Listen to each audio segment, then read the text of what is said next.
రంగారెడ్డి జిల్లా బాటసింగరంలోని గడ్డి అన్నారం మార్కెట్లో నిర్వహించిన సమీక్షా సమావేశంలో ఎమ్మెల్యే మల్రెడ్డి రంగారెడ్డి పాల్గొన్నారు. కోహెడ్లో 300 కోట్ల రూపాయల ఖర్చుతో కొత్త ఇంటర్నేషనల్ మార్కెట్ నిర్మాణం మీద చర్చించామని తెలిపారు. గడ్డి అన్నారం మార్కెట్లో అవకతవకలు జరుగుతున్నాయని, మార్కెట్ ఏజెంట్లు నెలకి 28 లక్షల రూపాయలు లూటీ చేస్తూ 12% కమిషన్ వసూలు చేస్తున్నారని ఆరోపించారు. చట్ట ప్రకారం కేవలం 4% మాత్రమే వసూలు చేయాలని, అధికంగా తీసుకుంటే లైసెన్స్ రద్దు చేస్తామని హెచ్చరించారు. దళారీ వ్యవస్థ తొలగించాలన్న ఎమ్మెల్యే రైతుల హక్కుల పరిరక్షణకు కట్టుబడి ఉన్నామని హామీ ఇచ్చారు. రోజుల్లో ఆడ కూర్చుండబెట్టేటువంటి కార్యక్రమాన్ని మా మార్కెట్ కమిటీ అందరూ, మా కమిటీ అంతా పోయి ఆడ కూర్చుంటారు. పోలీసును పెట్టినా, పోలీసుకు చెప్పినా ఆడ ఎవరన్నా ఉండనియండి, ఒక్కడో ఇద్దరో తిట్టుకుంటారేమో, తిట్టుకుంటే వీళ్ళు స్ట్రిక్ట్ చేస్తున్నారని, వీళ్ళంతా రైతులను కొడుతున్నారు, గుంజుకుంటున్నారు, దళారీలు తినేస్తున్నారు.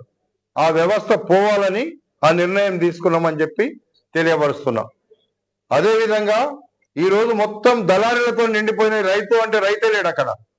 అందుకే అక్కడ రైతులు వస్తున్నారా లేకపోతే ఏం చేయాలా, మీరు రైతులతో మాట్లాడమని చెప్పిన మా వాళ్ళకు. అక్కడ రైతులు తీసుకునే నిర్ణయమే ఫైనల్. రైతులు ఏమి కావాలంటే అది చేయమని చెప్పినా దానికి అన్ని విధాల సపోర్ట్ చేసే బాధ్యత నాది, మన ప్రభుత్వాన్ని. పనిచేసే బాధ్యత మా మార్కెట్ కమిటీది.